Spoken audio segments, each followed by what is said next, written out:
அன்று மாலை கல்லூரியிலிருந்து திரும்பி வந்த திலீப்பும் ரதியும் காஃபி டிஃபனை அவசரமாக சாப்பிட்டு விட்டு அந்த அறைக்குள் மெல்ல எட்டி பார்த்தார்கள். நீலு கட்டிலின் மீது ஆழ்ந்து உறங்கிக் கொண்டிருந்தான். கொஞ்ச நாட்களுக்கு முன்பு வாயில் வராந்தாவில் கந்தல் மூட்டையும் கையில் கொம்புமாக உட்கார்ந்திருந்த அந்த அழுக்கு பிடித்த கிழவனுக்கு இத்தனை பெரிய யோகமா? எரிச்சலுடன் தோலை குலுக்கிக் கொண்டு சகோதரியை பார்த்தான் திலீப். மாடிக்கு போய் பேசுவோமோ? ஜாடை காட்டினாள் அவள். அன்று அந்த வீட்டில் அவர்களைத் தவிர யாரும் இருக்கவில்லை. ஒரு அவசர வேலையாக முதலாக 1 வாரத்திற்கு பின்னர் ஆஃபீஸ் வரை போயிருந்தாள் சீதா. காலையில் கணவருடன் புறப்பட்டு வெளியே சென்ற லலிதா இன்னமும் வீடு திரும்பவில்லை. நீலு வந்திருந்த அன்றிலிருந்து அந்த வீட்டில் இருப்பே கொள்ளவில்லை. வெகு நேரம் சென்ற பின் மித்ரன் வீடு திரும்புவான் என்பது எல்லோருக்கும் தெரிந்த சங்கதிதான். மாடி ஹாலுக்குள் சோபாவின் மீது வந்து உட்கார்ந்த ரதிதான் முதலில் பேச ஆரம்பித்தாள். அம்மாவும் அப்பாவும் நேத்து ராத்திரி பேசி கொண்டிருப்பதை கேட்டேன். அப்பா ரொம்ப கோபமா இருக்கிறார் என்றான். கிழவனை பார்த்துத்தானே? எனக்கு கூட ஆத்திரமா வருது. யார் இவன்? இங்கே வந்து உட்கார்ந்துண்டு இவனுக்கு ராஜபச்சாரம் பத்திண்டு வருது. திலீப் ஆத்திரப்பட்டான். அப்பா அம்மா கிட்ட நேற்று ராத்திரி பேசிட்டு இருந்ததை கேட்டேன். அப்பத்தான் புரிஞ்சுது. ரதி மர்மமாக பேசினாள். குட்டையை குழப்புற விஷயத்தை பட்டுன்னு வையன். எரிந்து விழுந்தான் திலீப். இந்த கிழத்தை பிச்சைக்காரன்னு விரட்டினோமே, அன்னைக்கு சீதா ஆண்டி முகத்தை பார்த்தியே, ஞாபகம் இருக்கா? ரதி கேட்டாள். இல்லை. பொறுமையற்று தலையை ஆட்டினான் திலீப். அவங்க முகம் திடீர்னு வெளுத்து போச்சு. அப்பவே எனக்கு ஒரு மாதிரி சந்தேகம். இப்போ அம்மா சொன்னதை கேட்டதும் என்று இழுத்தாள் அவள். போர் அடிக்காத, சீக்கிரம் விஷயத்துக்கு வா. எரிந்து விழுந்தான் அவன். ஆமாம், நிதானமாக எந்த விஷயத்துமே நீ கேட்க மாட்ட. சீதா ஆண்டி கிராமத்தில் இருக்கிறச்சே இந்த கிழவன் நீலு பக்கத்து வீட்டு தடிப்பயலாம். அப்போவே அவனுக்கு ஆண்டி மேலே ஒரு கண்ணு. சின்ன வயசில் ஆண்டிக்கு கல்யாணம் ஆகி புருஷன் செத்து போயிட்டானா. மீதி எனக்கு தெரியும். பக்கத்து வீட்டு பையன் இந்த ஆண்டி கூட ஓடி போயிட்டான், அதானே? கரெக்ட். அந்த பக்கத்து வீட்டு தடியன்தான் இந்த நீலு கிழவன். ஓடி போய் கொஞ்ச நாள்லே அவர்களுக்குள்ள ஏதோ சண்டை வந்து பிரிஞ்சிட்டாங்களாம். இப்போது இத்தனை வயசுக்கு பிறகு மீண்டும் சந்திப்பு. சிரிப்பு தான் என்று ரதி சொன்னாள். இல்லை, நீ சொல்கிறது தப்பு. இவன் தேடிண்டு இங்கே வந்தப்போ நாம் தான் பிச்சைக்காரன்னு விரட்டிட்டோமே. நம்ம ஆண்டி ஒரு ரிலீஜியஸ் டூர் போனாங்களே, அங்கே இவனை சந்திச்சாங்களாம். அழைச்சிண்டு வந்திருக்காங்க. சீதா ஆண்டியை பார்த்தா இந்த மாதிரி காரியம் செய்கிறவங்களாட்டமே தெரியல. எத்தனை புதுசாக இருக்கா. ஆண்டி ஓடி போனப்போ அவளுக்கு வயசு 60, 15 வயசு. நம்மளை மாட்டி டீனேஜ் வயசு. இந்த கிழவிக்கு இந்த சின்ன வயசில் இத்தனை பெரிய ரொமான்ஸா? My God! கழுக்கென்று சிரித்தாள் ரதி. ஓல்டு லேடி பாரே வா. திலீப், இந்த கிழவனை சீதா ஆண்டி மன்மாற்று என்ற இடத்தில் இருந்து கூட்டிகிட்டு வந்தாங்களாம். அது எங்கே இருக்குது? நான் தான் பூலோகத்தில் பூஜ்யோன்னு தெரியும்ல. இரு, பார்த்து சொல்கிறேன். திலீப் ஓடி சென்று புத்தக அலமாரியை தேடி தேச வரைபடத்தை எடுத்து வந்தான். மன்மாற்று என்பது வடமேற்கு பூனா அருகில் இருக்குது. எனக்கு ஒரு ஐடியா. ரதி குதித்தாள். கிழக்கே போகும் ரயில்னு ஒரு படம் வந்தது. மேற்கே ஒரு குன்றம்னு ஒரு கதை படித்தோம். இப்போ நம்ம வீட்டில் நடக்கிற இந்த நாடகத்துக்கு வடக்கே ஒரு சந்திப்புன்னு பேர் வச்சா தமாஷா இருக்கும். கையை தட்டி கலகலவென்று சிரித்தாள். ரொம்ப பொருத்தமாகவே இருக்குமே. இத்தனை வயசுக்கு மேலே பழங்காதலர்களின் வடக்கே ஒரு சந்திப்பு. ஓ, ரொம்ப ரொமான்டிக். ஹாஹா. இருவரும் விழுந்து விழுந்து சிரித்தனர். பின்னால் காலடி ஓசை கேட்டு அதிர்ந்து போய் இருவரும் திரும்பி பார்த்தனர். ஒரு கையில் கட்டு ஆஃபீஸ் ஃபைல்களுடன் சீதா நின்று கொண்டிருந்தாள். அவள் முகம் கண்களும் கோபத்தில் செவேலென்று இருந்தது. இப்போ தான் வரீங்களா ஆண்டி? உளறினான் திலீப். என்னை பற்றி நீங்கள் வம்பு பேச ஆரம்பிச்சும் போதே நான் வந்துட்டேன், அழுத்தமாக கூறினாள் சீதா. ரதி அரண்டு போனாள். திலீப் கொட்டவென்று விழித்தான். சீதா அவர்களை சினம் பொங்க சில கண நேரம் உற்று பார்த்தாள். பிறகு சோஃபாவில் அமர்ந்தாள். இப்படி வாங்கோ, உங்ககிட்ட கொஞ்சம் பேசணும். அவள் அதட்டினாள். எச்சிலை விழுங்கி கொண்டபடி இருவரும் எதிரே வந்து நின்றனர். அத்தனை மரியாதை தேவையில்லை, உட்காருங்க, உத்தரவிட்டாள். அவர்கள் சிறிது பயத்துடன் அமர்ந்தனர்.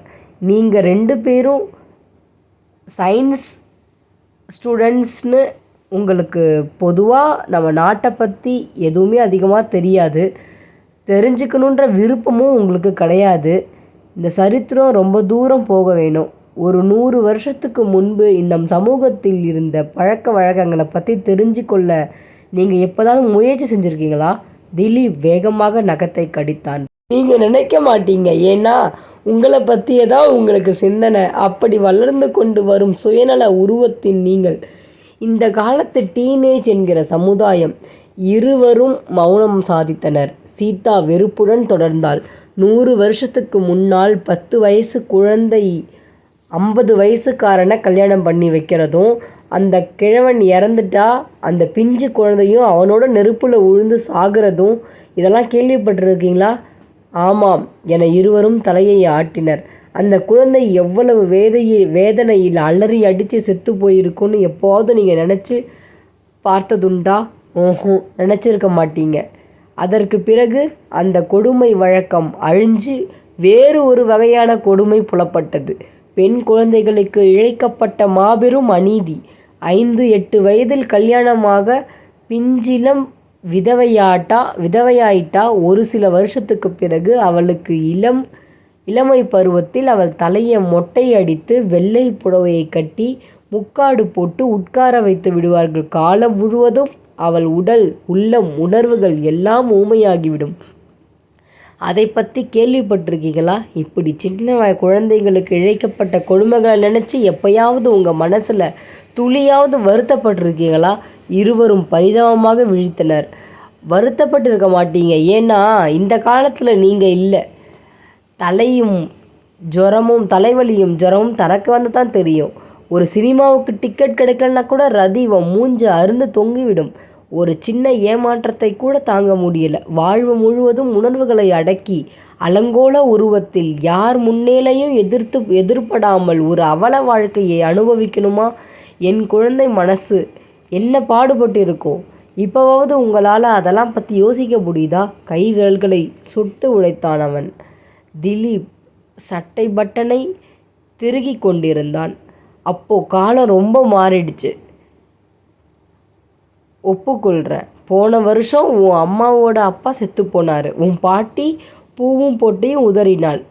புடவை, கழுத்தில் சங்கிலி, காதில் கம்மல், மூக்குத்தி எல்லாத்தையும் தூக்கி எறிஞ்சிட்டா. தலைமுடியை கொண்டை போட்டுக்கிட்டா. சமூகம் அப்படி மாறிட்டுது. இதை பற்றி இந்த காலத்தில் டீனேஜ் பெண்களுக்கு ஏற்பட்டிருந்தால் உடனே அவளுக்கு மறுமணம் செய்து வச்சுருப்பாங்க இல்லையா? மாபெரும் சீர்திருத்தம் செய்துட்டு பெருமையாக வேற பேசிக்கிறாங்க. சமூக முன்னேற்ற பாதையில் ஒரு மைல் கல்லுன்னு. அந்த காலத்து குழந்தை விதவை துணிவோடு ஒரு சிறு புரட்சி செய்யாது பெரியவர்களுக்கு கட்டுப்பட்டு இருந்தா? டே திலீப், இப்போ நீ இத்தனை பெரிய பங்களாவில் ஏசி அறையில் தூங்கி ஹெரால்டு ராபின்ஸ் படிச்சுண்டு கத்தையாக சிகரெட்டை ஊதிண்டு திரிஞ்சிருக்க முடியுமா? ரதி, நீ விதவிதமாக ஒரு அலங்காரம் பண்ணிட்டு காரில் சுற்றுறியே, இதெல்லாம் செஞ்சுருக்க முடியுமா? நம்ம இவ்வளோ மட்டமாக பேசுகிறீங்க அவர் தான் இது எல்லாத்துக்கும் காரணம் என்று சீறினாள் அவள். திலீப் நடுநடுங்கி போய்விட்டான். ஆன்ட்டி ஷட்டப், போதும், பேசுகிறதும் பேசிட்டு பொய் சொல்ல தேவையில்லை.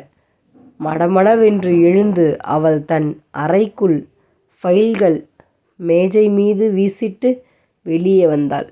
மறுநாள் காலை காஃபி டிஃபன் சாப்பிட அவர்கள் மூவரும் வந்து உட்கார்ந்தனர். மித்ரன் எழுந்து சென்று இடைக்கதவை மூடினான். சீதா கேள்விக்குறியுடன் அவனை பார்த்தாள்.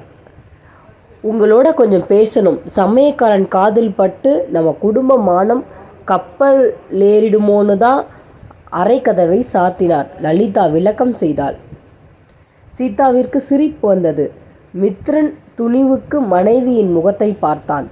அத்தை, நீங்கள் நடந்துக்கிறது ஒன்றுமே நன்னாவே இல்லை என்றான் கோபத்துடன்.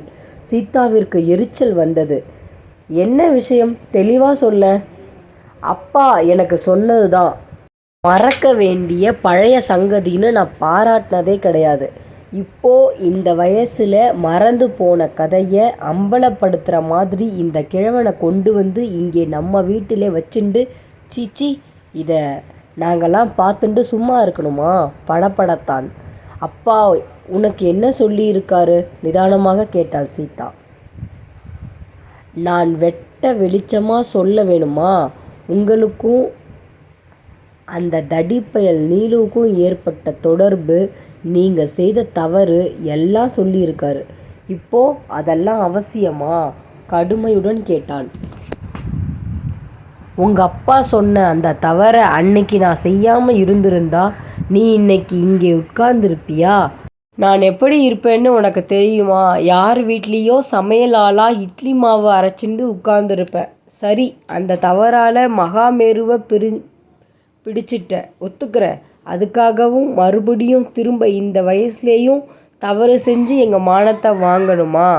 சீறி விழுந்தான் அவன். அவர் சொல்கிறதுல என்ன குத்தம்? எங்கள் குடும்பத்து காதில் இந்த செய்தி விழுந்தால் என் மானம் சிந்தி போகும், கடுகடுத்தாள் லலிதா. நீலுவோட நான் புறப்பட்டு போன அன்னைக்கே நம்ம குடும்பத்தோட மானம் சிந்தி போச்சே. இப்போ திடீர்னு புதுசாக அதுக்கு எங்கேருந்து மானம் வந்துச்சு? ரொம்ப பேருக்கு உங்கள் கடந்த காலத்தை பற்றி தெரியாது. அப்படியா?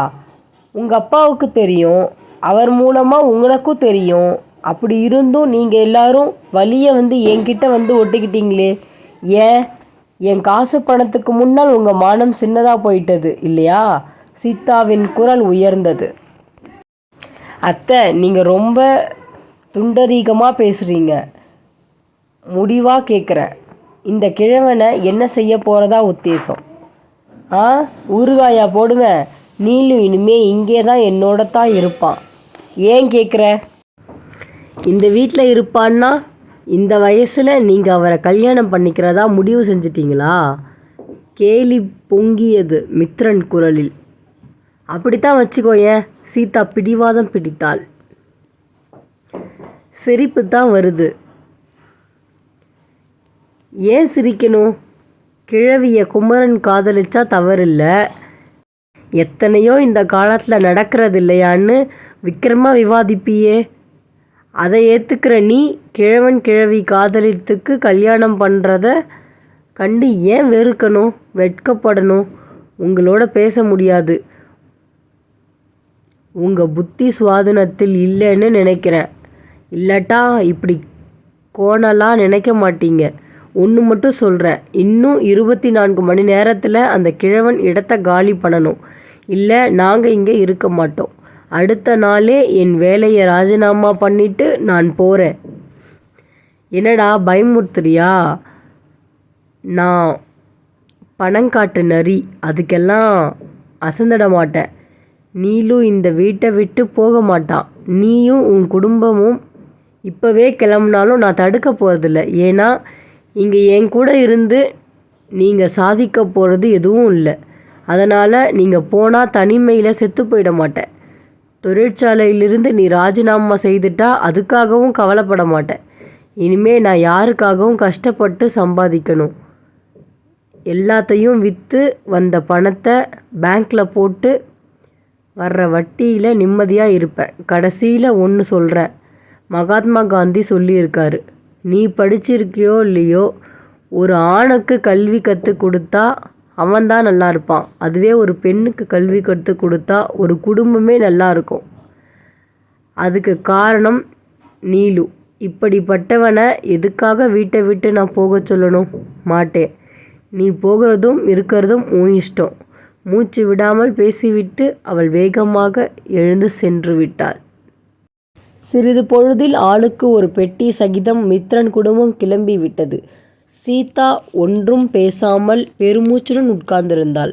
வளர்ந்து ஆளாக்கி மனிதனாக்கிய மனம் செய்வித்து வாழ்வு கொடுத்ததற்கு மித்ரன் அளிக்கும் பரிசு இதுதானா? அவளுக்கு அதிர்ச்சியாக இருந்தது. வெகு நேரம் அப்படியே அமர்ந்திருந்தாள். பிற்பகல் மணி 12 அடித்ததைக் கண்டு துணுக்குற்று எழுந்தாள். நீலுவுக்கு ஆகாரம் மருந்து தர வேண்டும் என்று மறந்துவிட்டாளே. பரபரப்புடன் படியில் இறங்கினாள்.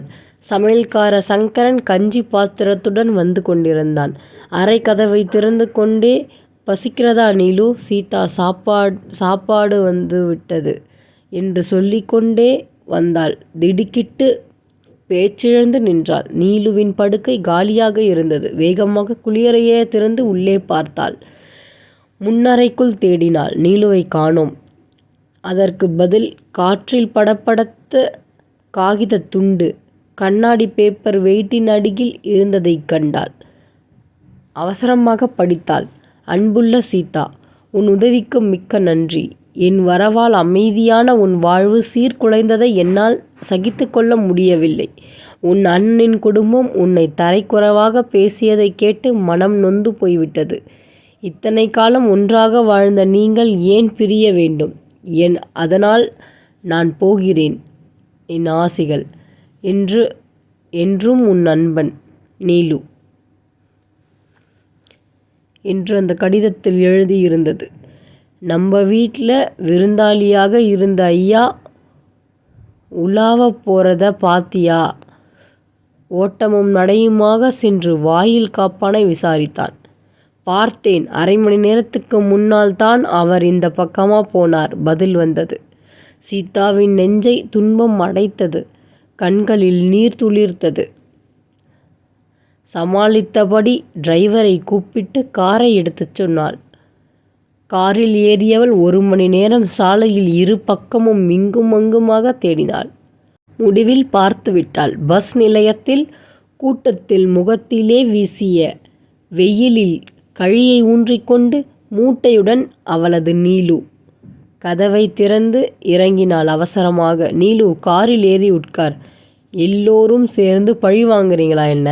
மெதுவாக கேட்டாள்.